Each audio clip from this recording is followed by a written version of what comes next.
أعوذ بالله من الشيطان الرجيم. بسم الله الرحمن الرحيم.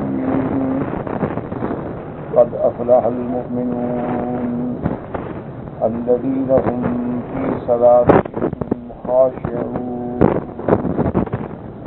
والذين هم عن اللغو معرضون والذين هم للزكاة فاعلون والذين هم لفروجهم حافظون إلا على أزواجهم أو ما ملكت أيمانهم فإنهم غير ملومين.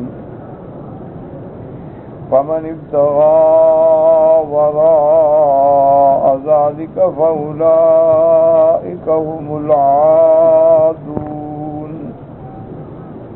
والذين هم لأماناتهم وعهدهم راعون والذين هم على صلواتهم يحافظون. أولئك هم الوارثون الذين يرثون الفردوس هم فيها خالدون. قال المؤلف والمفسر رحمه الله تعالى: أدام النفع بعلومه وعلومكم في الدارين آمين. إلى أن قال الإمام أحمد حدثنا عبد الرزاق قال أخبرني يونس بن سليم قال أملى علي يونس بن يزيد الأيلي عن ابن شهاب عن عروة بن الزبير عن عبد الرحمن بن عبد القاري قال: سمعت عمر بن الخطاب رضي الله تعالى عنه يقول: كان إذا نزل على رسول الله صلى الله عليه وسلم الوحي يسمع عند وجهه كدوي النحل فلبسنا ساعة فاستقبل القبلة ورفع يديه وقال. اب مفسر رحمت اللہ علیہ سورۃ المؤمنون کی فضیلت میں یہ حدیث مبارک ذکر فرما رہے ہیں. عبد الرحمن ابن عبد القاری فرماتی ہیں کہ میں نے حضرت عمر بن الخطاب رضی اللہ تعالی عنہ سے سنا. انہوں نے فرمایا کہ جب حضور صلی اللہ علیہ وسلم پہ وحی نازل ہوتی تو حضور صلی اللہ علیہ وسلم کے چہرہ مبارک کے قریب ایسے محسوس ہوتا تھا جیسے شہد کی مکھیوں کی بھنبھناہٹ ہو. دوی کہتے ہیں آواز کو، اور یعنی ایسی آواز آتی تھی جیسے شہد کی مکھیاں اڑتی ہیں تو ان سے ایک آواز پیدا ہوتی. بہرحال یہ بھی وحی کی ایک قسم ہے، ورنہ وحی کی سب سے آسان جو صورت تھی حضرت جبریل علیہ السلام وحی لے کر انسان کی شکل میں حضور کی خدمت میں تشریف لاتے اور حضور صلی اللہ علیہ وسلم پر آ کے قرآن تلاوت فرماتے. تو یہ سب سے آسان صورت ہے. اور کبھی یہ ہوتا تھا کہ اللہ حضور کے دل مبارک پہ القاء فرما دیتے ہیں، لیکن یہ بھی یاد رکھیں کہ جب لفظ معنی دونوں اللہ کی طرف سے ہوں تو وہ قرآن پاک ہے. اور کبھی یہ ہوتا ہے کہ صرف ایک مضمون کا القاء دل سے ہو جاتا ہے اور آگے زبان مبارک سے جو الفاظ نکلتے ہیں وہ حضور صلی اللہ علیہ وسلم، تو اس کو حدیث کہا جاتا ہے. قرآن جو ہے یہ اللہ کا کلام ہے، اللہ نے اس کو اسی لفظ و معنی کے ساتھ حضور صلی اللہ علیہ وسلم پہ اتارا. اور کبھی یہ ہوتا ہے کہ اللہ پاک اپنے پیغمبر کے دل میں ایک مضمون القاء فرما دیتے لیکن اس کو حضور اپنی زبان سے بیان فرماتے ہیں. اب جناب فرماتی ہیں کہ ہم نے سنا فلبثنا ساعۃ، ہم ٹھہر گئے کہ ہم دیکھیں وحی آ رہی ہے تو وحی سن کے جائیں. فاستقبل القبلۃ ورفع یدیہ، حضور صلی اللہ علیہ وسلم قبلہ رخ ہوئے اور ہاتھوں کو اٹھایا. تو اس لیے علماء لکھتے ہیں کہ دعا کے لیے یہ بھی آداب دعا میں ہے کہ آدمی اپنا رخ قبلے کی طرف کرے اور اپنے ہاتھوں کو اٹھا کے ابتدا میں درود پاک کی تلاوت کرے، اس کے بعد حمد و ثنا کرے، پھر اپنی دعا مانگے، اور اس کے بعد پھر جب ختم کرے تو درود شریف پڑھے حضور صلی اللہ علیہ وسلم. کیونکہ جس دعا کے اول آخر میں درود شریف نہ ہو وہ آسمانوں کی طرف اٹھتی ہی نہیں، اور جب اول آخر درود شریف ہو تو اس کی درود شریف تو مقبول ہوگا، تو ہماری دعائیں بھی ساتھ سنی جائیں۔ اور حضور نے یہ دعا مانگی، اللہم زدنا ولا تنقصنا وَأَكْرِمْنَا وَلَا تُهِنَّا وَأَعْطِنَا وَلَا تَحْرِمْنَا وَآثِرْنَا وَلَا تُؤْثَرْ عَلَيْنَا وَارْضَ عَنَّا وَارْضِنَا۔ یا اللہ ہمیں اور زیادہ فرما، ہمارے اندر کمی نہ کر دے، ہماری تک عزت بڑھا دے، ہمیں ذلیل نہ کر دے۔ یا اللہ ہمیں اپنی نعمتیں عطا فرما، محروم نہ کر دے۔ یا اللہ ہمیں ترجیح عطا فرما، ہم پہ کسی اور کو ترجیح عطا نہ فرما۔ یا اللہ ہمیں راضی فرما اور ہم سے راضی ہو جا۔ ثم قال لقد انزل علی 10 آیات، اس کے بعد حضور پاک نے فرمایا اللہ نے مجھ پہ 10 آیتیں اتاری ہیں، من اقامہن دخل الجنہ، کہ جو آدمی ان 10 آیتوں پہ اقامہن مانا ان پر عمل کرے گا اور قائم رہے گا تو جنت میں داخل ہو جائے گا۔ اس کے بعد پھر حضور نے یہ آیتیں پڑھی، قد افلح المؤمنون الی آخرہ، ورواہ الترمذی فی تفسیرہ والنسائی فی الصلاۃ من حدیث عبد الرزاق بہ، وقال الترمذی رحمہ اللہ منکر لا نعرف احدا رواہ غیر یونس بن سلیمان ویونس لا نعرفہ، لیکن امام ترمذی رحمۃ اللہ علیہ فرماتے ہیں کہ اس کو یونس بن سلیم کے بغیر کسی اور نے یہ حدیث روایت نہیں کی، اور یونس بن سلیم جو ہے یہ خود مجہول ہے، اس کا پتہ نہیں کہ اس کا کیا حال ہے۔ وقال النسائی فی تفسیرہ انبانا قتیبہ بن سعید قال حدثنا جعفر بن عمران عن یزید بن بانوس قال قلنا لعائشة ام المؤمنین کیف کان خلق رسول اللہ، کہتے ہیں کہ ہم نے حضرت بی بی عائشہ رضی اللہ تعالی عنہ سے سوال کیا کہ حضور پاک صلی اللہ علیہ وسلم کے خلق مبارک کے بارے میں بتائیں۔ قالت کان خلق رسول اللہ اسم القرآن، بی بی عائشہ نے فرمایا حضور کی سیرت اور خلق دیکھنا ہے تو قرآن پڑھ لو، جو قرآن میں ہے وہ گویا کہ عملاً میرے مدنی صلی اللہ علیہ وسلم کے اعمال میں ہے۔ فقرات، اس کے بعد بی بی عائشہ نے یہ آیات پڑھی، قد افلح المؤمنون حتی انتہت الی والذین هم علی صلواتهم یحافظون، قالت هكذا كان خلق رسول اللہ۔ یاد رکھیں کہ حدیث جو پہلی ہم نے پڑھی ہے اس میں ایک راوی منکر ہے، مجہول ہے، لیکن مضمون جو ہے وہ ثابت ہے، کیونکہ قرآن اسی لیے فوراً امام صاحب نے تفسیر مفسر ابن کثیر نے بی بی عائشہ کی یہ حدیث نقل کر دی، کیونکہ یہی تو وہ صفات ہیں مومنین کی جن کو اللہ نے قرآن میں ذکر کیا، اور جو ان صفات پر قائم رہے گا اس کی جنت جانے میں شبہ ہی نہیں ہے انشاءاللہ اللہ کی رحمت سے۔ وقد روى عن كعب الأحبار مجاهد بالله وغيرهم لما خلق الله جنة عدن وغرسها بيده نظر إليها وقال لها تكلمي فقال قد أفلح المؤمنون، قال كعب الأحبار لما أعد لهم من الكرامة فيها، وقال ابو العالیہ فانزل اللہ ذلك فی کتابہ۔ اب کعب الأحبار اور حضرت مجاہد اور ابو العالیہ نے روایت کی ہے کہ جب اللہ تبارک و تعالیٰ نے جنت عدن پیدا فرمائی، کیونکہ جنتیں بہت ہیں، قرآن پاک میں ذکر آتا ہے جنت عدن، اور اسی طرح جنت النعیم، اسی طرح جنت الخلد، اسی طرح آتا ہے فردوس، وَإِلَّا اللہ کے پاس تو کئی جنتیں ہیں، اور جو سب سے ادنا جنت ہے یعنی چھوٹی جنت ہے، یہ دنیا کا پورا کرہ جو ہے اس کو اور 10 کے ساتھ ضرب دے دو تو وہ ادنا جنت سے بھی یہ چھوٹا ہوگا، یعنی اس کو اگر یعنی 10 گنا جو کچھ اس کے اندر ہے یہ بھی جنت سے چھوٹا ہوگا، ادنا جنت سے، جو اعلیٰ جنت ہے وہ تو اعلیٰ۔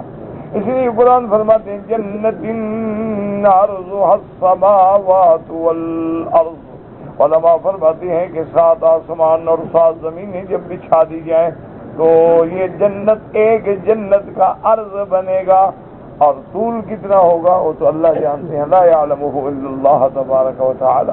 تو اس لیے فرمایا، لیکن یاد رکھیں کہ جنت جو ہے، اسی لیے میں نے عرض کیا تھا نا، بعض علماء فرماتے ہیں کہ اس کا مادہ اور جن کا مادہ ایک ہے۔ کیا معنی؟ یعنی جنہ، جن، جنون، جنہ، جنین، یہ سب ایک ہی مادہ ہے، مادہ جو ہے ایک ہے، جنہ یا جن جن، باب ایک ہے، مادہ ایک ہے، اصل ایک۔ اچھا، وہ کہتے ہیں کہ اگر جنت کو ہم جن سے لیں تو اللہ نے چونکہ جنوں کو اتنا تیز بنایا ہے کہ وہ ایک دن میں پوری دنیا پھر سکتے ہیں، بلکہ بعض روایات میں ہے 1 گھنٹے میں پوری دنیا کا چکر لگا سکتے ہیں، تو اسی لیے مانا جنت کا مادہ جن سے ہے کہ وہاں بھی اللہ کی رحمت سے مومنوں کو جلدی جلدی پہنچا دیا جائے گا، تو اس لیے اس کے مادے کے اندر یہ سرعت بھی موجود ہے، یعنی سرعت ایصال المؤمنین فی الجنت۔ جیسے حدیث پاک میں آتا ہے کہ مومن جب جنت میں جائیں گے تو اللہ کی شان ہے، اللہ ان کے دلوں میں ایسا علم ڈال دیں گے، معلوم ایسا ہوگا کہ ان کا پرانا گھر ہے، اپنے گھر میں جا رہے ہیں، ہر راستے کا پتہ ہے، ہر جان کہ ہم نے کہاں جانا ہے، کہاں بیٹھنا ہے۔ اب آپ دیکھیں نا کسی نئے محل میں جاؤ تو بندہ حیران ہو جاتا ہے کہ بھی کہاں بیٹھے، بیٹھنے کا کمرہ کون سا ہے، انتظار گاہ کون سی ہے، ڈرائنگ کون سا ہے، ڈائننگ کون سا ہے، ویٹنگ کون سا ہے، تو آدمی گھبرا جاتا ہے۔ لیکن اللہ دلوں میں ایسا ڈال دیں گے کہ پہلے سے کوئی جنت میں رہ رہا تھا تو فوراً جنت والا اپنی مقامات کو پہچان لے گا۔ اس لیے کہیں کہ الحمدللہ الذی اذهب عنا الحزن، کہ اللہ کا کروڑ کروڑ شکر ہے کہ جس نے ہم سے غموں کو دور فرمایا، وَأَحَلَّنَا دَارَ الْمُقَامَةِ مِنْ فَضْلِهِ، اور ہمیں ایسے مقام پہ ٹھہرایا جو رہنے کے قابل ہے، اور ایسا مقام ہے جس سے آنے کے بعد کوئی نہیں نکلے گا، نہ اللہ نکالیں گے، وَمَا هُمْ عَنْهَا بِمُخْرِجِينَ، اور نہ ان کا خود دل چاہے گا، لَا يَبْغُونَ عَنْهَا حِوَلًا، کہ وہ جنت سے خود بھی نکلنا نہیں چاہیں گے۔ اچھا، یہ تو ہو گیا جن سے۔ اگر اس کو جنون سے لیں کہ جنت کا مادہ جنون، جنون مانا دیوانگی، تو علماء نے لکھا اس کا یہ ہے کہ جنت میں اگر مومن کو اللہ ثابت قدم نہ رکھیں تو وہ جب جنت کی نعمتیں دیکھے گا نا تو حیران ہو کے پاگل ہو جاتا ہے۔ یہ بھی اللہ کا کرم ہے کہ اللہ اس کو ثابت قدم رکھیں، ورنہ جنت کی ایسی نعمتیں اور وہاں نعیم، اور وہاں نہریں بہ رہی ہیں لیکن زمین کے اوپر، نہریں بہ رہی ہیں اور پانی اونچائی کی طرف جا رہا ہے، نہریں بہ رہی ہیں، مومن اشارہ کرتا ہے کہ ادھر چلو، وہ ساتھ جا رہی ہیں، پھر حکم دیتا ہے واپس چلی جاؤ، نہر واپس جا رہی ہے۔ تو اگر یہ چیزیں وہ دیکھتا تو اس کا دماغ ختم ہو جاتا، پاگل ہو جاتا، لیکن اللہ تبارک و تعالیٰ نے اس کو ثابت قدم رکھیں گے اور اس کی جنتوں کی نعمتوں سے متمتع ہونے کا مقام عطا فرمائیں۔ اچھا، اسی طرح جنین کہ بچہ جب ماں کے پیٹ میں ہوتا ہے تو اب اس کو نہ سورج کا پتہ ہے، نہ رات کا پتہ ہے، نہ دن کا پتہ ہے، وہ اپنی راحت میں ہے، ماں تکلیفیں برداشت کر رہی ہے لیکن بیٹا اپنی راحت کے اندر موجود ہے۔ اسی طرح جب ہم جنت میں آ جائیں گے تو لا یرون فیہا شمسا ولا زمہریرا، نہ تو وہاں سورج کی تپش ہوگی اور نہ ٹھنڈک ہوگی کہ ہمیں تکلیف پہنچائے، بلکہ ایک ایسا موسم ہوگا معتدل کہ لاکھوں بہاریں بھی اس پہ قربان کر دی جائیں۔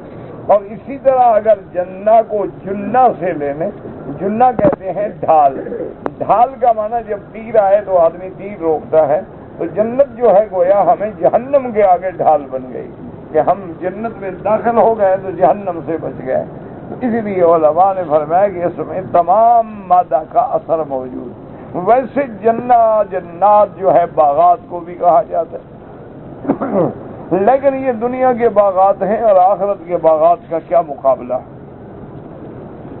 اب اس کے بعد فرماتے ہیں کہ مفسر رحمۃ اللہ علیہ کہ اللہ پاک نے حضرت کعب احبار اور مجاہد بلالیہ فرماتے ہیں لما خلق اللہ جنت عدن، اللہ نے جب جنت عدن پیدا فرمائی، وغرسها بيده، اور اس کے اندر اپنے ہاتھ سے درخت لگائے، نظر الیہا، اللہ پاک نے پھر جنت کی طرف دیکھا اور حکم دیا کہ بولو، تو جنت نے یہ صفتیں پڑھی کہ میرے اندر وہ لوگ آئیں گے جن کی یہ صفتیں ہوں گی قد افلح المؤمنون سے آخر تک۔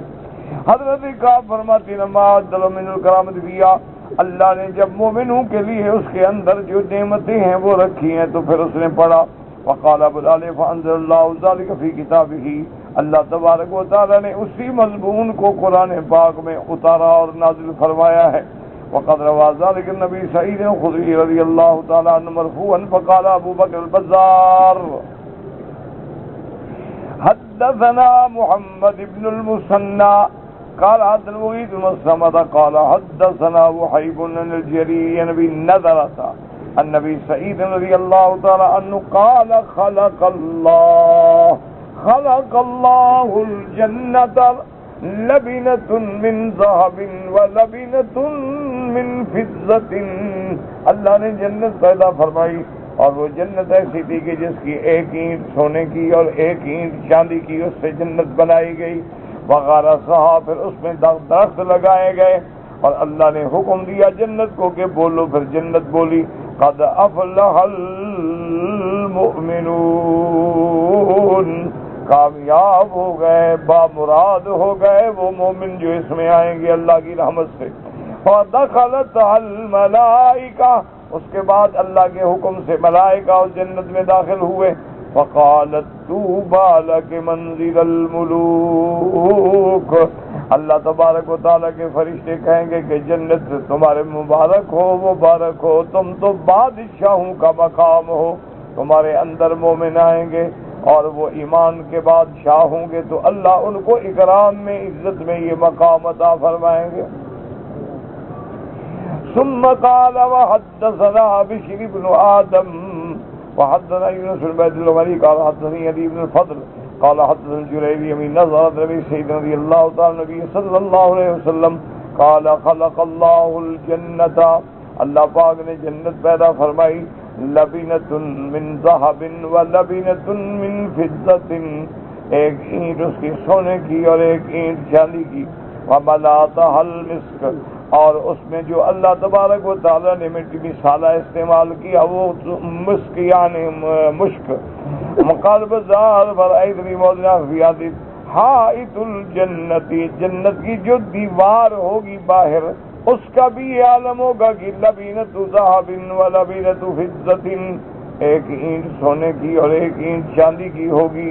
فرمایا وملأتها المسک، اور اس میں جو سیمنٹ استعمال ہوگا کہ گویا وہ بنا ہوگا مشک سے۔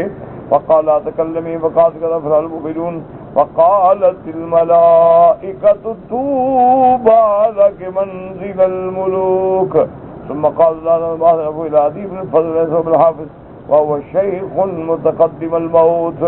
ابو بصر رحمۃ اللہ علیہ فرماتی ہیں کہ حضرت بزار نے فرمایا کہ مجھے اس کے علاوہ عدی ابن الفضل کے علاوہ کوئی سند نہیں ملی جنہوں نے مرفوعاً یہ حدیث بیان کی ہو، ما سوائے عدی ابن الفضل کے۔ اور عدی ابن الفضل جو ہے کوئی اتنے بڑے مرتبے کا حافظ نہیں ہے، بلکہ بوڑھا ہو گیا اور موت کے انتظار میں ہے۔ بوڑھے آدمی کا تو حافظہ بھی پھر اتنا نہیں رہتا نا کہ کبھی رہ جائے۔ وقال حافظ ابن القاسم الطبراني قال حدثنا عمرو بن علي قال حدثنا هشام بن خالد قال حدثنا بقي عن ابي جريج قال رسول الله صلى الله عليه وسلم لما خلق الله جنة عدن خلق فيها، اللہ نے جب جنت عدن پیدا فرمائی تو اس میں ایسی نعمتیں پیدا فرمائی ما لا عین رأت، جس کو کسی آنکھ نے دیکھا نہیں ہے، ولا اذن سمعت، اور ان نعمتوں کی کنو ایسی ہے کہ کسی کان نے وہ چیز سنی بھی نہیں ہے، ولا خطر علی قلب بشر، اور کسی انسان کے دل میں خیال بھی نہیں گزرا ہوگا کہ جنت کی نعمتیں کیسے ہوں گی۔ اس لیے حدیث مبارک میں آتا ہے کہ میرے ماں محبوب دو عالم، رحمت دو عالم سیدنا محمد مصطفیٰ صلی اللہ علیہ وسلم اسی حتیم میں نماز پڑھ رہے تھے۔ اس حتیم مبارک میں کعبۃ اللہ کے حتیم میزاب رحمت کے نیچے حضور نماز پڑھتے پڑھتے آگے چلے گئے 2 قدم، پھر واپس آ کے اپنی جگہ پہ کھڑے ہو گئے۔ پھر نماز میں کچھ دیر گزری تو 2 قدم پیچھے ہٹ گئے اور اس کے بعد پھر حضور اپنی جگہ پہ تشریف لے آئے.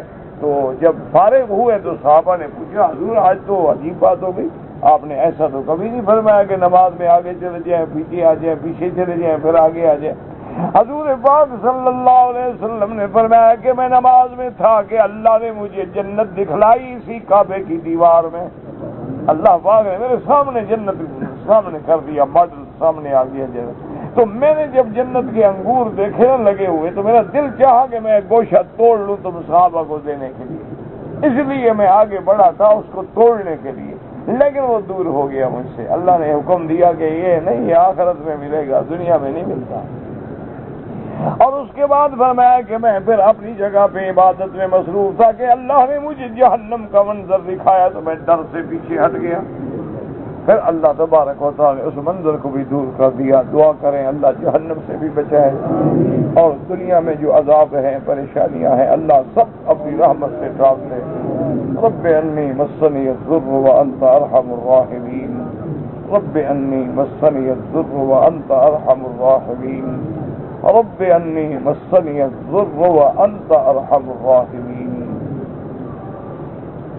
تو جنت جو ہے وہ ایسی نعمتیں ہوں گی کہ کسی کے دماغ میں خیال بھی کبھی نہیں گزرا ہوگا. اور اس کے بعد فرماتے ہیں اللہ نے حکم دیا جنت سے تکلمی بولو فقالت قد افلح المؤمنون بقیت عن الحجازیین.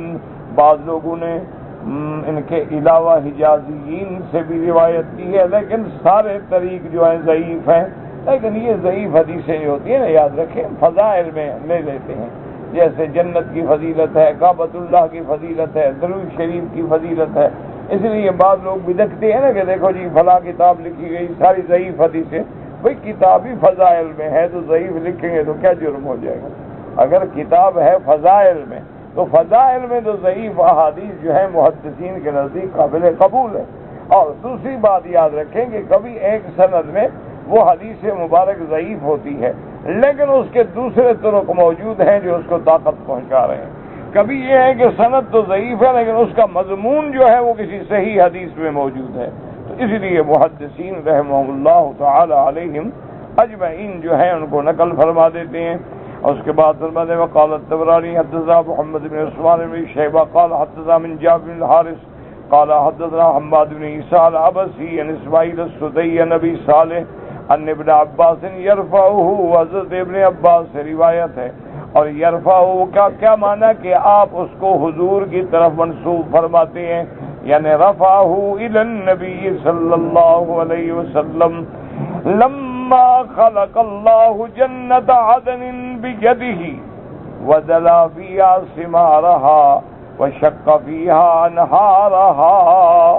اللہ پاک نے جب جنت عدن کو اپنے ہاتھوں سے پیدا فرمایا, اس میں درخت لگائے اور اس کے پھل جو تھے وہ لٹکنے لگ گئے.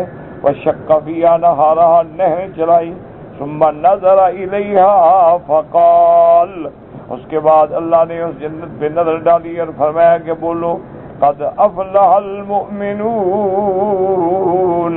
تو جنت سے یہ آواز آئی تو پھر میرے اللہ نے فرمایا وعزتی وجلالی لا یجاورنی فیک بخیل. اللہ نے فرمایا مجھے عزت و جلال کی قسم ہے کہ تجھ کے تیرے اندر کوئی بخیل نہیں آئے گا. بخیل محروم ہوتا ہے نا نعمت رب سے. دعا کریں اللہ ہمیں بخیل نہ بنائے. یاد رکھیں کہ ایک تو بخیل وہ ہوتا ہے جو مال کا بخیل.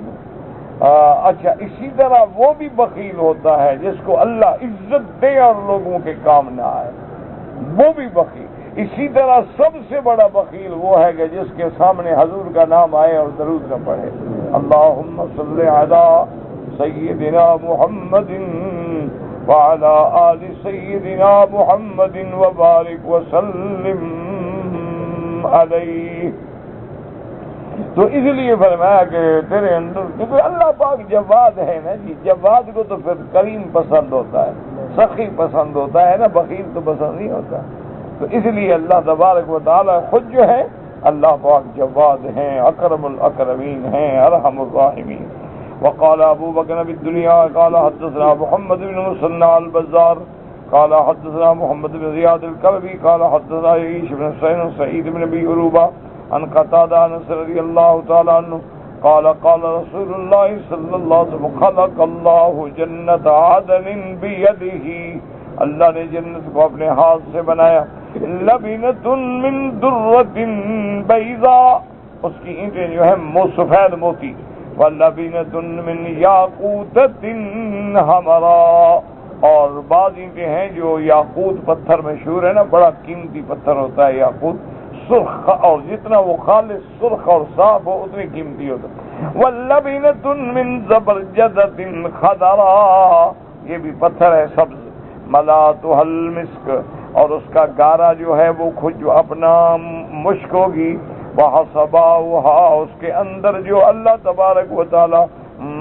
یعنی بجری بچھائیں گے وہ موتی ہوں گے، وحشیشها، اس کا گھاس جو ہے وہ زعفران ہوگا، حشیش کہتے ہیں گھاس، ثم قال لها انطقی، پھر اس کے بعد اللہ نے حکم دیا کہ بولو، قالت قد افلح المؤمنون، وقال اللہ وعزتی وجلالی لا یجاورنی فیک بخیل، کہ تیرے اندر کوئی نہیں آئے گا بخیل، ثم تلا رسول اللہ صلی اللہ علیہ وسلم، پھر اس کے بعد میرے آقا نے یہ آیت پڑھی وَمَن یُوقَ شُحَّ نَفْسِهِ فَأُولَٰئِکَ هُمُ الْمُفْلِحُونَ، جو اپنے نفس کے بخل سے بچ گیا وہی کامیاب ہے۔ یاد رکھیں شہی اور بخیل، بعض علماء فرماتے ہیں کہ بخیل شہی کا معنی ایک ہے بخیل، بعض فرماتے ہیں نہیں، شہی وہ ہوتا ہے، بخیل تو وہ ہے نا جو اپنا مال خرچ نہ کرے، اور شہی وہ ہوتا ہے کہ دوسرا خرچ کرے تو اس کو تکلیف ہو، دیکھو یار کیسے خرچ کرے، دیکھو کیوں خیرات کریں، دیکھو اتنا کیسے لوٹا دیا، خرچ اور کر رہا ہے جل یہ رہا ہے، تو وہ شہی ہوتا، اور جو آدمی اپنے نفس کے بخل سے بچ جائے وہی کامیاب ہو گیا۔ اللہم اجعلنا من المفلحین ولا تجعلنا من الخاسرین برحمتک یا ارحم الراحمین۔ اللہ رحم فرما۔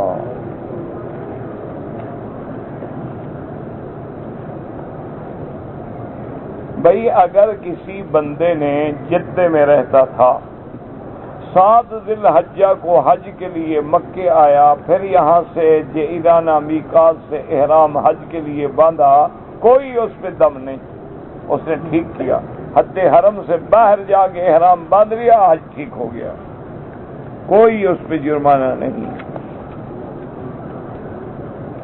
کہتے جی کہ حرم کے نزدیک ہم ایک دکان پہ کام کرتے ہیں، حرم شریف میں جمعہ والے دن چونکہ ہمیں فوراً ڈیوٹی پہ پہنچنا ہوتا ہے تو ہم سنتیں، ہمیں اجازت نہیں ملتی پڑھنے کی، اور نہ ٹائم ہوتا ہے، نہیں پڑھ سکتے ہیں، تو آپ بعد میں پڑھنے چھوڑے نہیں، جب موقع ملے رات کو دن کو وہ سنتیں جو رہ گئی ہیں نہ لوٹو، ایسے سنتوں کی قضا نہیں ہوتی، لیکن چونکہ امام ابو حنیفہ رحمۃ اللہ علیہ کے نزدیک جمعہ کے دن 4 سنتیں پہلے اور 4 بعد میں مؤکدہ ہے، اس لیے مؤکدہ کی فرماتے ہیں کہ نہ چھوڑے قضا کرے۔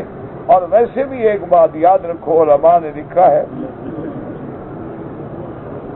کہ اگر کوئی بندہ مثلا نفلیں آپ پڑھتے تھے، مغرب کے بعد 2 نفل پڑھتے تھے، آپ نفل چھوڑ دی تو اس کی سزا یہ ملتی ہے کہ بندے سے سنت چھوٹ جاتی۔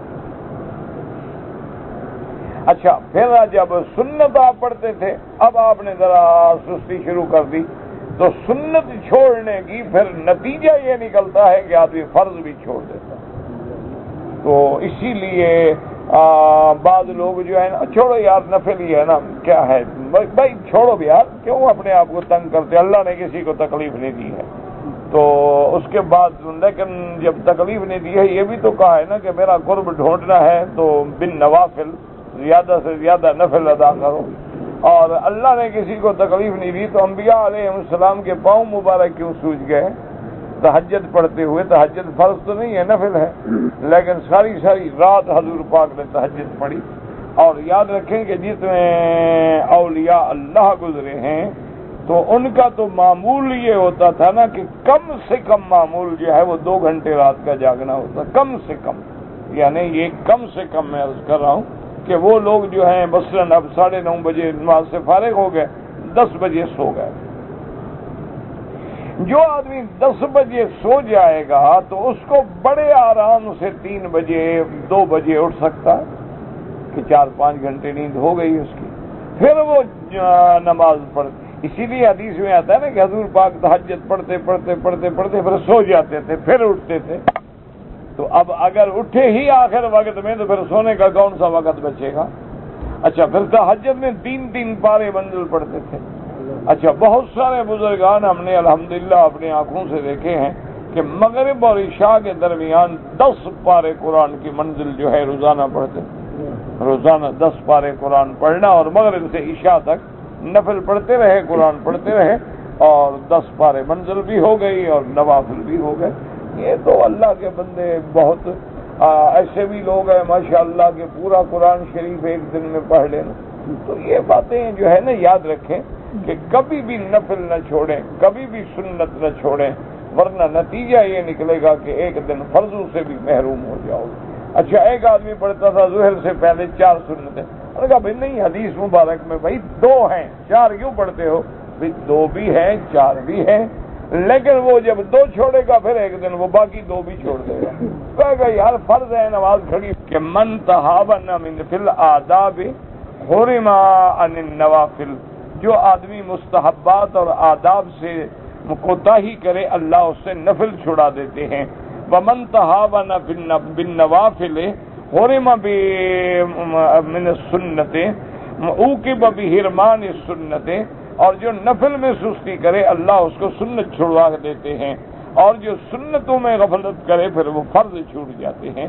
پہلے علماء جو تھے نا جی، بہت پرانی بات ہے کہ حضرت خلیفہ غلام احمد تھے دین پور شریف میں رحمت اللہ علیہ، بڑے موحد، بڑے مجاہد اور بہت بڑے اولیاء اللہ میں گزرے ہیں۔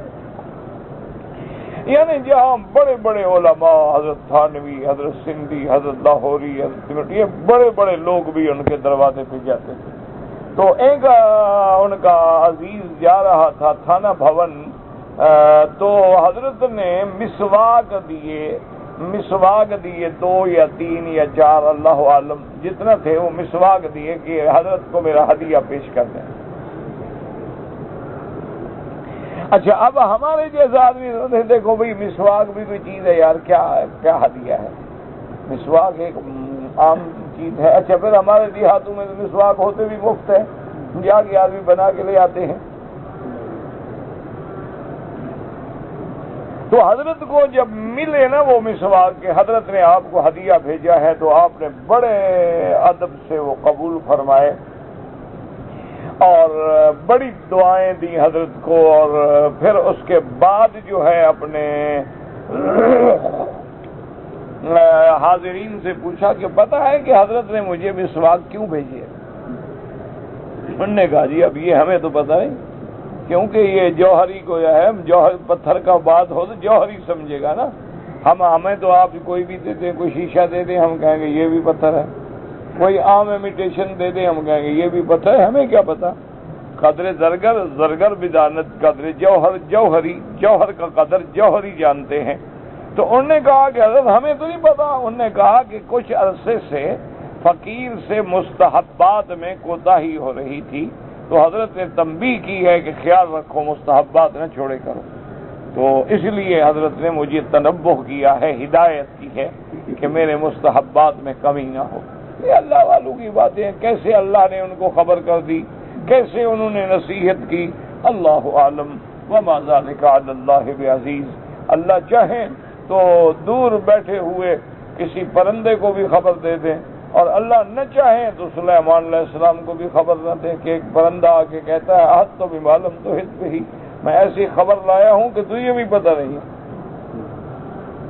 سلیمان علیہ السلام نبی ہیں، وہ پرندہ ہے، وہ کہتا ہے کہ جی آپ کو پتہ نہیں مجھے پتہ ہے، میں خبر لے کے آیا ہوں۔ اور حضرت سلیمان علیہ السلام نے اس کے باوجود بھی فرمایا کہ اچھا ہم تحقیق کریں گے، تم خبر لائے ہو تو تمہاری بات بھارت جانتے تھے کہ میرے سامنے کون جھوٹ بول سکتا ہے، لیکن پھر بھی ایک اصول بتلایا کہ اگر کوئی خبر آئے اور خبر بھی بڑی مہم ہو تو آدمی تحقیق کرے، آدمی اس کے بارے میں فوراً اس لیے فرمایا کہ اچھا اذهب بکتابی ھذا، میرا خط لے جاؤ اور دیکھو پھر کیا جواب آتا ہے، پھر ہمیں پتہ لگے گا کہ حقیقت حال جو ہے کیا ہے۔ تو اس لیے میرا بھائی غفلت نہ کیا کریں، جب موقع ملے بعد میں سنتیں پڑھ لیا کریں۔ کہتے جی کہ اگر میاں بیوی عمرے پہ آئے اور طواف میں میاں بیوی آپس میں بچھڑ گئے تو بہرحال بیوی نے الگ طواف کیا، الگ صفا مروا دوڑا، کوئی حرج نہیں اللہ کے بندے۔ یہ تھوڑا ہے کہ ہر وقت خاوند ہاتھ میں ہاتھ رکھیں، یہ ضروری نہیں ہوتا ہے۔ مانا ہے کہ بغیر محرم کے سفر نہ کرے۔ اب یہ مانا تھوڑا ہے کہ بیچاری طواف پہ جائے تو خاوند کی رسی گلے میں ڈال کے جائے، یہ کہاں لکھا ہوا ہے؟ نماز پڑھنے کے لیے جائے پھر بھی خاوند کے کپڑے سے کپڑا باندھ کے کھڑی ہو کے نماز نہیں ہو، یہ کیا بات ہوتا ہے کہ سفر پہ نہ جائے جہاں خوف ہے، خطرہ ہے کہ کوئی اس کی عزت کو نقصان نہ پہنچائے۔ باقی الحمدللہ حرم میں آ گئی، نماز پڑھا، طواف کیا، صفا دوڑی، اس میں ساتھ ہونا ضروری نہیں ہوتا۔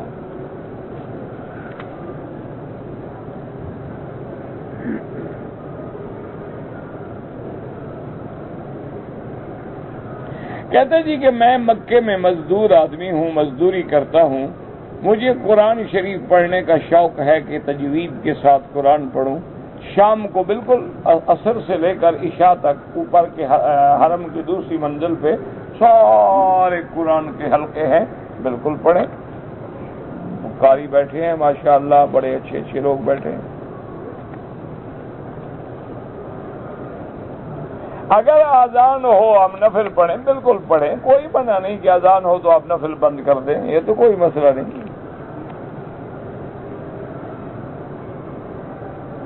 کہتے جی کہ فقہ حنفی میں لکھا ہوا ہے کہ ماں بہن سے شادی ہو سکتی ہے، کہاں لکھا ہوا ہے جی؟ ذرا لے آؤ کتاب۔ انا للہ و انا الیہ راجعون۔ اس طرح تو پھر تم کہو گے حدیث ترمذی شریف میں بھی لکھا ہوا ہے۔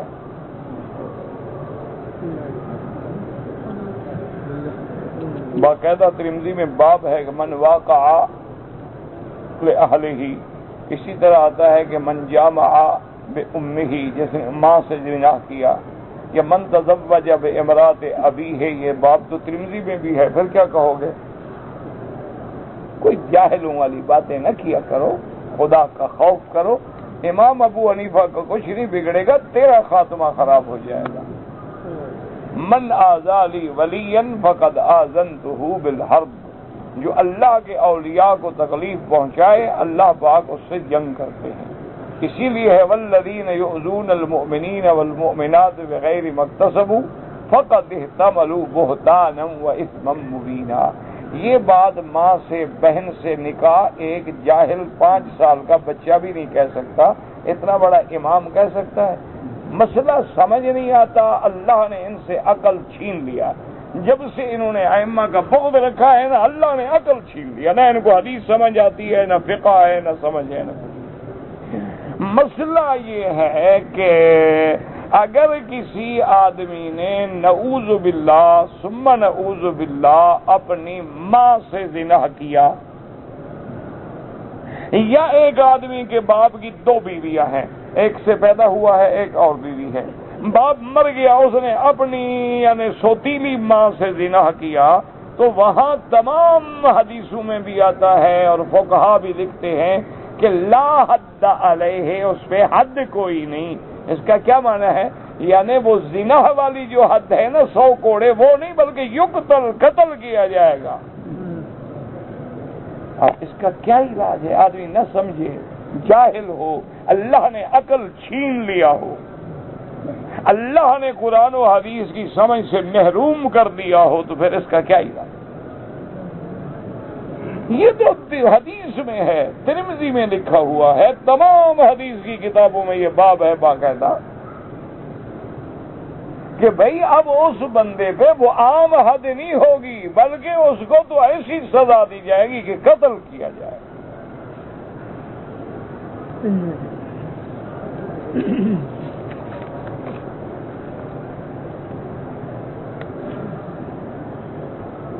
کہتے جی کہ حضور پاک نے جو 17 مہینے نماز مسجد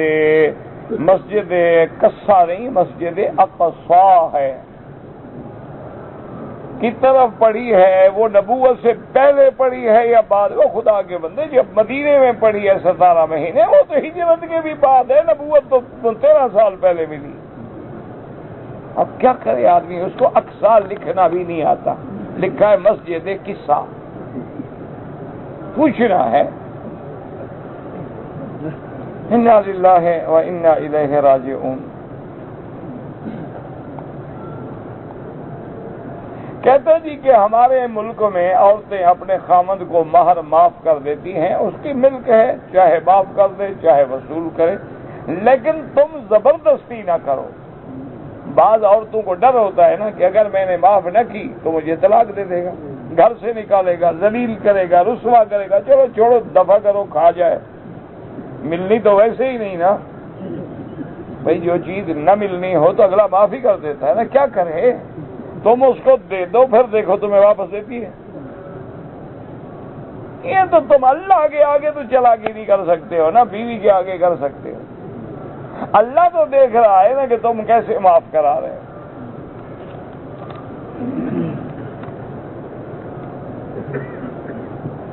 ہمارے پاکستان میں کچھ لوگ جو وہ اپنے بھائیوں کو یا اور رشتہ داروں کو اپنے دیے دیتے، پتہ نہیں کیا دیے کیا دیتے، سمجھ تو آتی نہیں نا، کیا کرے آدمی۔ میری 20 سال کی نمازیں قضا ہیں، سب سے پہلے توبہ کرو، التائب من الذنب کمن لا ذنب لہ، انشاءاللہ اللہ توبہ سے سارے گناہ بخش دیں۔ لیکن فقہا یہ فرماتے ہیں کہ قدر امکان اللہ نے جو تجھے توفیق دی ہے، روزانہ جتنا ہو سکے قضا پڑھتے رہو، جتنا پڑھی گئی ثواب ہے، فائدہ ہے، اور جو اصل علاج توبہ ہے۔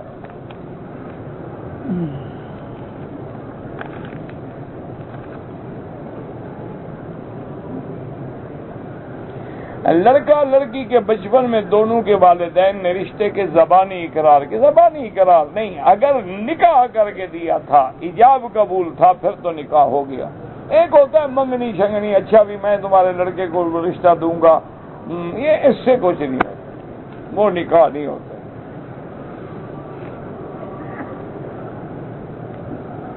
کہتے جی کسی حدیث شریف میں آیا ہے کہ 3 چلے تبلیغ میں لگاؤ، کسی حدیث شریف میں یہ آیا ہے کہ تم تبلیغ والوں پہ اعتراض کرو؟ یہ حدیث تم پڑھ لو، یہ باقی میں بتاتا ہوں۔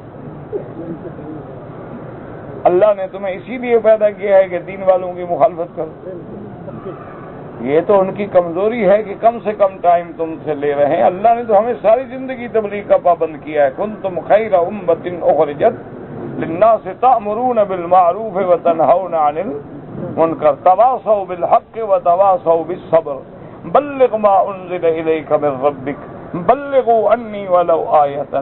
یہ تو ان کی مہربانی کہ چلو کچھ تو لگا لے بیچارہ زندگی میں وقت، تمہیں سے وہ بھی قبول نہیں ہے، تو تمہیں جو حدیث ملی ہے نا کہ ہر دین والے کی مخالفت کرو، وہ مجھے دکھا دو۔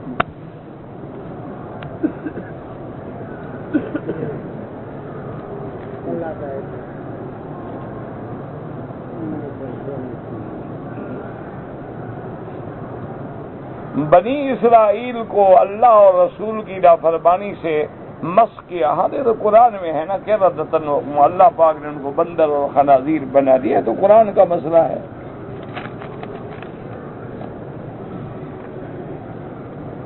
کہتے جی کہ انسان کے ساتھ جو قرین ہے، جب آدمی مر جاتا ہے تو وہ کدھر جاتا ہے؟ مجھے تو نہیں پتا کدھر جاتا ہے، مجھے نہ پتا ہے نہ اس کا کوئی ذکر ہے کہ وہ کہاں جاتا ہے۔ یاد رکھو، ایک قرین ہوگا شیطانوں سے، ایک ہوگا ملہم ملائکہ سے۔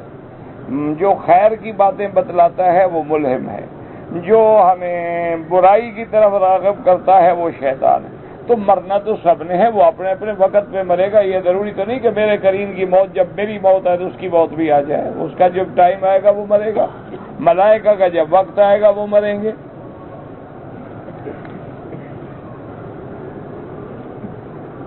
اگر ایک عورت نے عمرہ کر لیا، اپنے بال نہیں کاٹے، گھر میں جا کے غسل کر کے لیٹ گئی، پھر یاد آیا جب اٹھی تو بال کاٹ دیے، بہرحال کوئی حرج نہیں انشاءاللہ. ویسے صدقہ خیرات کر دے.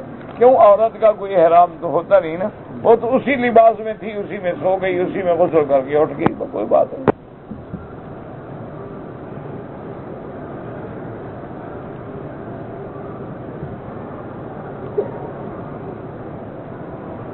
کہتے جی کہ بعض اوقات ہم کارڈ ڈالتے ہیں ٹیلی فون بوتھ میں اور کارڈ کام نہیں کر رہا ہوتا, لیکن لائن لگ جاتی ہے اور ہم کافی دیر بات کرتے رہتے ہیں.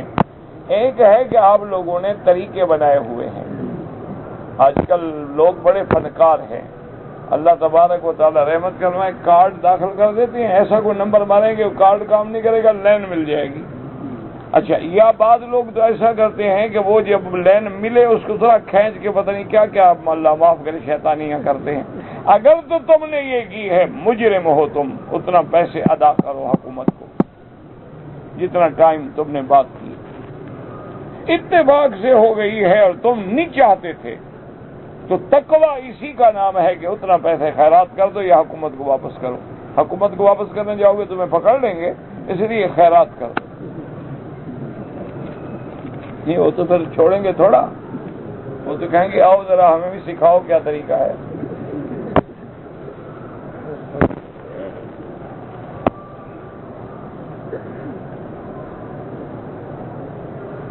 ہمارے ملک میں لوگ جنوں کے ذریعے پتہ نہیں کیا کرتے ہیں, کرتے ہوں گے, ہمیں تو پتہ نہیں. اللہ ہمیں جنوں سے بھی بچائے, جن کے تابع جن ہیں ان سے بھی بچائے.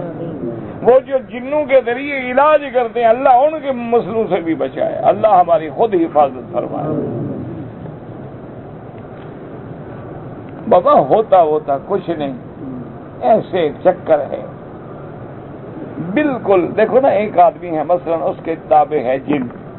جن تو ایسی بلا ہوتی ہے کہ اس کو حکم دیں کہ اس ملکہ کا تخت لے آؤ تو لے آئے, تو اس کو کیا پڑی ہے کہ تم سے پیسے لیتا ہے نظر نیاز.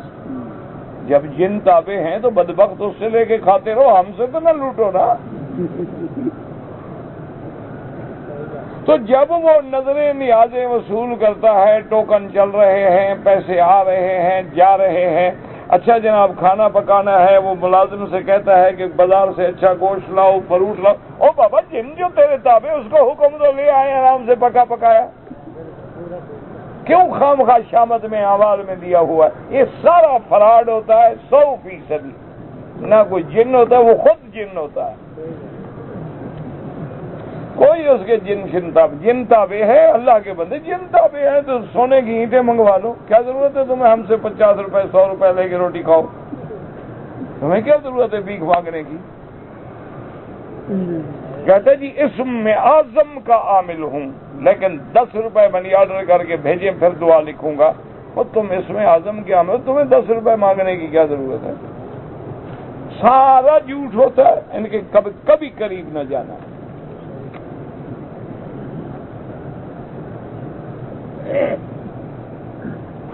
ہم احرام باندھ کے ایئرپورٹ گئے اور فلائٹ جو تھی وہ کینسل ہو گئی.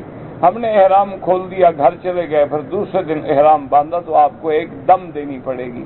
یہ مذاق تھوڑی ہوتی ہے کہ جب چاہو احرام باندھ لو, جب چاہو کھول لو.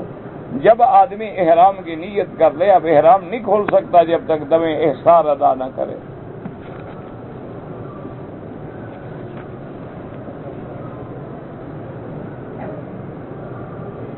کہتے جی کہ آج کل لوگ دوسری شادی کرتے ہیں, دوسری بیویاں ان کو مجبور کرتی ہیں اور اپنی پہلی بیوی کی اولاد کو آگ کر دیتے ہیں. وہ قیامت میں مجرم ہیں اور پکڑے جائیں گے. اپنی اولاد کی وجہ سے جہنم میں جائے گا. کوئی آگ شاک نہیں کر سکتا, اس کا حق ہے. یہ انگریزی قانون ہے, اسلام کا اس سے کوئی تعلق نہیں.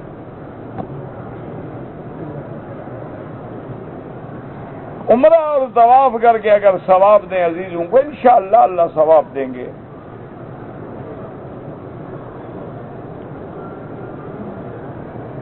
بہرحال کہتا ہے جی میرے بھائی کی لڑکی ہے, میں نے اپنے بیٹے کے لیے رشتہ مانگا, لیکن میری بھابھی یعنی اس لڑکی کی ماں کہتی ہے کہ میں نے لڑکے کو دودھ پلایا ہے, بس اس کی زبان پہ اعتبار کرو, وہاں رشتہ نہ کرو, اور چاہے گواہ ہو یا نہ ہو. جب عورتیں دودھ پلاتی ہیں تو محلے والوں کو اکٹھا کرتی ہیں, آؤ دیکھو میں بچے کو دودھ پلا رہی ہوں. بچہ رو رہا ہے، اٹھایا سینے سے لگایا، دودھ پلا دیا، کوئی دیکھنے والا نہیں وہاں سوا اللہ کے۔ اس عورت نے اچھا کیا، جب بتا دیا ہے کبھی وہاں رشتہ نہ کرو۔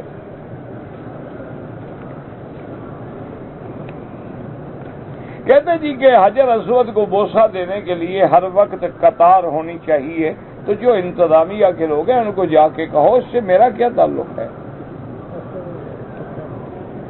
عورتیں قبرستان میں جائیں نہ جائیں، کیونکہ عورتیں رقیق القلب ہوتی ہیں، ضعیف ہوتی ہیں، پھر وہاں وہ رونا پیٹنا اور اس قسم کے حرکتیں کرتی ہیں جو شریعت میں منع ہیں، اس لیے ان کو اسلام نے قبرستان جانے سے منع کیا ہے۔ احرام باندھنے سے پہلے خوشبو لگ جائے کوئی بات نہیں، بلکہ خوشبو لگانا سنت ہے۔ غسل کر کے بدن پہ خوشبو لگا کے پھر 2 رکعت پڑھ کے نیت کرو۔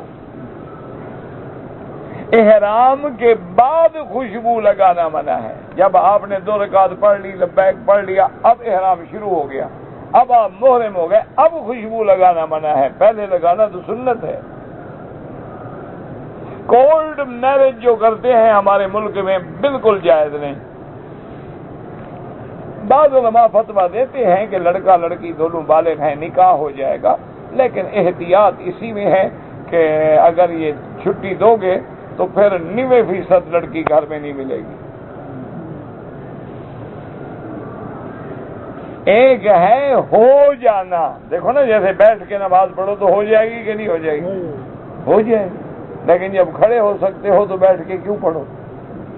اس لیے ایک ہوتا ہے کہ اگر کبھی کبھار کوئی ایسا واقعہ پیش آیا کہ ایک لڑکا بالغ تھا، لڑکی بالغ تھی، کورٹ چلے گئے، گواہوں کے سامنے شادی کر لی تو ہو جائے گا، یہ معنی نہیں کہ اب اسی کو رواج بنا دو، کیونکہ دوسری حدیث ہے کہ جب تک ولی نہ ہو، یعنی اس کا ماں باپ نہ ہو، اس کا نکاح ہوتا ہی نہیں، لا نکاح الا بولی۔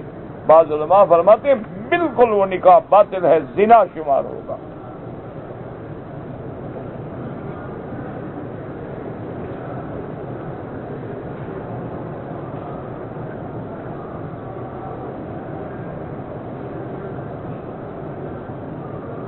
انا من سکان مکہ ذهبت الى المطار بجدہ جدہ اذا كان المطار لازم ان يكون مسافر، لازم اذا قدم قواعد امام يصلي صلاة السفر، لان ما شاء الله يعني مطار تقریبا اکثر من 100 کلو۔ داڑھی کا خط بنواتے ہیں کوئی حرج نہیں۔ ظہر سے پہلے جو 4 رکعت سنت ہے ملا کے پڑھو تو جائز ہے، 2 رکعت کر کے پڑھو تو جائز ہے۔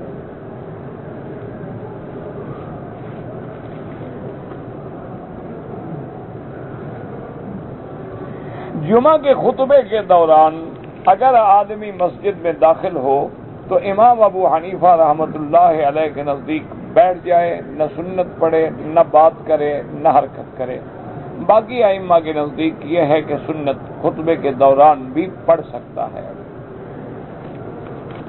یہ اعلیٰ اولا کی باتیں ہیں، کوئی جھگڑے کی باتیں نہیں ہوتی۔ کسی نے نہیں پڑھی الحمدللہ، پڑھ لی الحمدللہ، کوئی ایسا مسئلہ نہیں کہ اس پہ لڑا جائے۔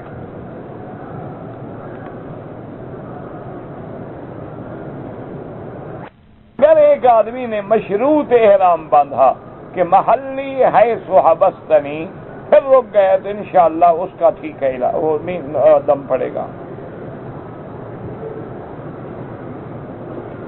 بچے جو ہیں ان کا بھی کوئی مسئلہ نہیں، اور جنہوں نے مشروط نہیں کیا تھا احرام چھوڑنا پڑا تو ان کو دم دینی ہوگی۔ جنہوں نے مشروط کیا تھا کوئی دم نہیں، جنہوں نے شرط نہیں کی تھی لبیک پڑھ لی، دیت کر لی، لیکن ویزے میں خرابی نکل آئی یا ٹکٹ میں خرابی نکل آئی، تمہارا قصور ہو نہ ہو کسی طرح رک گئے نا۔ حضور پاک جو عمرے پہ تشریف لا رہے تھے، مکے والوں نے روک دیا، حضور کا قصور تھا، لیکن حضور نے باقاعدہ بکریاں ذبح فرمائی، واپس چلے گئے، پھر عمرہ بھی قضا کیا۔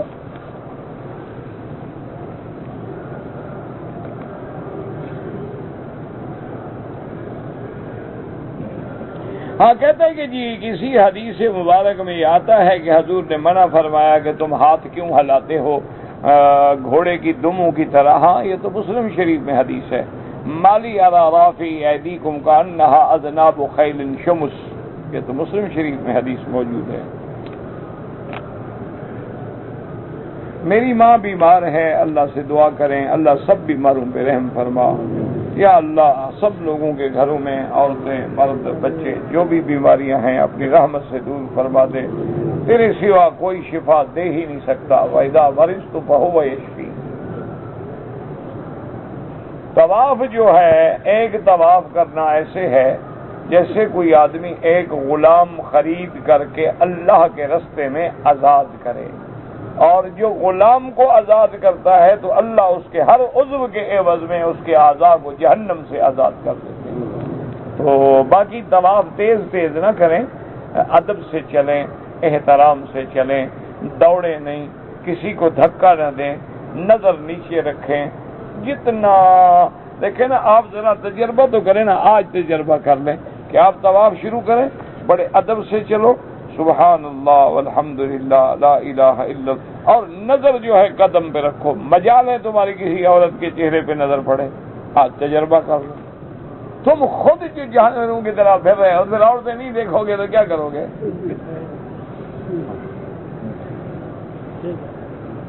آج تجربہ کر لو۔ ابھی عشاء کے بعد ہاتھ کنگن گوار سیکھا، ابھی عشاء میں ابھی نماز پڑھنے کے بعد کیا نا، بسم اللہ اللہ اکبر، پھر اس کے بعد نظر بر قدم اور تسبیحات پڑھتے رہیں، سبحان اللہ الحمدللہ لا الہ الا اللہ اللہ اکبر، اور دل میں یہ خیال ہو کہ میں اسی جگہ گھوم رہا ہوں جہاں اللہ کے انبیاء اور میرا مدنی محمد مصطفیٰ گھومے ہیں۔ میں کتنا خوش نصیب ہوں کہ ان گناہگار بدن اور پاؤں کے ساتھ اللہ نے مجھے اپنے پاک گھر میں، عظمت والے گھر میں، رحمت والے گھر میں آنے کا موقع دیا ہے۔ اسی طرح حجر اسود پہ جائیں، اشارہ کریں، ضروری نہیں ہوتا اشارہ کر کے اشارہ کرو اور عورت کو دیکھو، نہیں، اشارہ حجر اسود کی طرف کرنا ہے، عورت کی طرف نہیں کرنا۔ ورنہ یہ ساری جو نمازیں پڑھتے ہو نا، یقین رکھو اگر غیر محرم عورتوں کو دیکھو نا، ثواب فی امان اللہ ہو جاتا ہے۔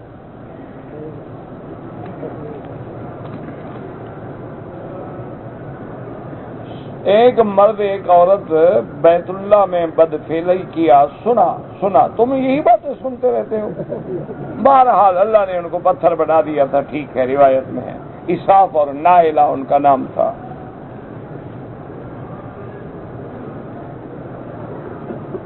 میں نے پاکستان سے بھی عمرہ کیا ہے اور میں نے مدینہ منورہ سے بھی عمرہ کیا ہے الحمدللہ۔ مزید اگر عمرہ میں کرنا چاہوں تو جیرانہ سے، مسجد عائشہ سے، طائف سے کر سکتے ہیں، لیکن مکے میں رہتے ہوئے طواف زیادہ کرو تو افضل ہے۔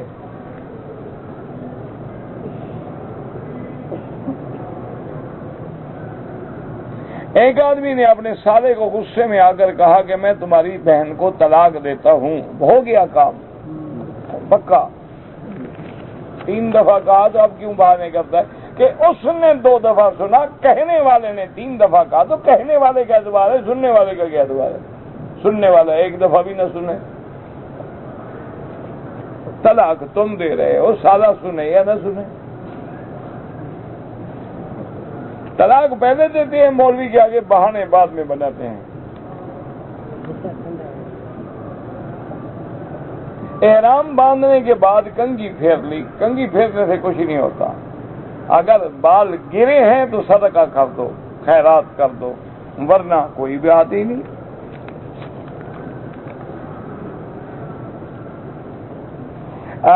خطبے کے دوران وقفہ جب ہوتا ہے تو آدمی دعا مانگ سکتا ہے۔ اگر وضو کا پانی داڑھی کے بالوں کو نہ لگے، نہیں لازمی بات ہے، ویسے بعض علماء نے لکھا ہے کہ جو زائد چیز ہے نہ لگے تب بھی وضو ہو جائے گا، لیکن راجح قول یہی ہے کہ پانی پہنچائیں اور خلال کریں۔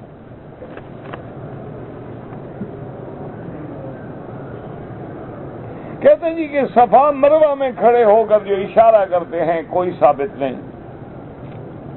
طواف کے چکر یاد نہ رہیں تو جو آپ کا گمان غالب ہے اس پہ عمل کریں، یعنی آپ کو خیال ہے کہ یار 6 ہیں 5 ہیں، لیکن خیال پکا یہی ہے کہ 6 ہیں، بس اسی پہ عمل کرو۔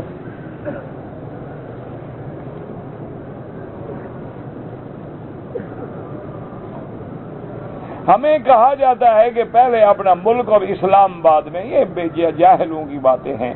جب اسلام نہیں ہوگا تو پھر ملک کا کریں گے؟ سب سے پہلی چیز اللہ، اللہ کا رسول ہے، دین اسلام ہے، ہم رہیں نہ رہیں.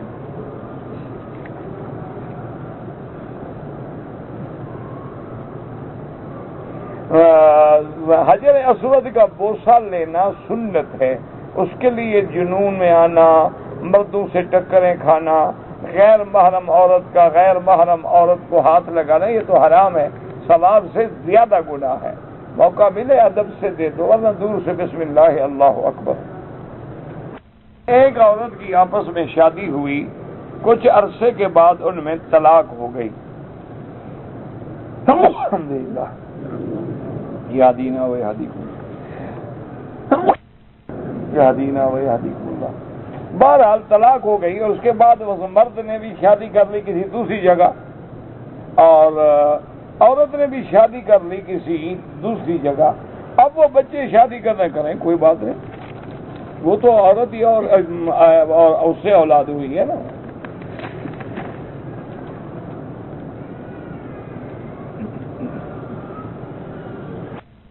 میرا خاوند ایک اور اولاد کی خواہش میں ہے، میں کافی عرصہ سے بہانہ کر رہی ہوں. بہانہ نہ کریں نا آپ، اسی لیے تو اور شادی کرنا چاہتا ہے نا. آپ بہانہ نہ کریں، اولاد ہونے دیں. باقی آپ کو ڈاکٹروں نے کہا ہے تو ڈاکٹروں کا کہنا کوئی 100% درست نہیں ہوتا. اللہ سے امید رکھیں، اللہ بچہ دے. پہلے اللہ نے 2 دیے ہیں تو اللہ تیسرا بھی دیتے. خوف نہ کریں اور ڈرے نہیں، اور اپنی زندگی کو خراب نہ کریں. شوہر کی بات مانیں، بلا وجہ بہانے شہانے نہ کریں، ورنہ انجام یہی ہے کہ پھر وہ دوسری شادی کر لے گا، یا پھر دوسری شادی کی اس کو اجازت دے تو برداشت کرو خوشی سے، کوئی بات نہیں. اجازت عورت نہیں دیتی، مرد تو کرنا چاہتا ہے نا. تو عورت دشمن ہے یا مرد دشمن ہے؟ جو عورت دوسری عورت کو برداشت نہیں کرتی تو عورت کی دشمن ہے یا مرد دشمن؟ مرد تو بیچارہ چار اکٹھی رکھنا چاہتا ہے. کہتے ہیں جی مرد انصاف نہیں کرتے، دشمنی تو تم کر رہی ہو. اسی لیے ہمیشہ یاد رکھیں کہ جن لوگوں میں دین ہے نا جی، یہاں آپ عرب میں دیکھیں، ایک آدمی کی 4 بیویاں ہوں گی، کٹھے رہتی ہیں، کٹھے کھاتی ہیں، کٹھے پیتی ہیں. اچھا، بلکہ بات تو ایسی ہے کہ نمبر 1 کی اولاد جو ہے نمبر 2 پالتی ہے، 2 والے کی بچے جو ہے وہ اس کو ماں کہتے ہیں، وہ اس کو ماں کہتے ہیں. اپنی ماں کو ماں ہی نہیں کہتے، نہیں کہتے، نہیں کہتے، نہیں کہتے، نہیں کہتے، نہیں کہتے، نہیں کہتے، نہیں کہتے، نہیں کہتے، نہیں کہتے، نہیں کہتے، نہیں کہتے، نہیں کہتے.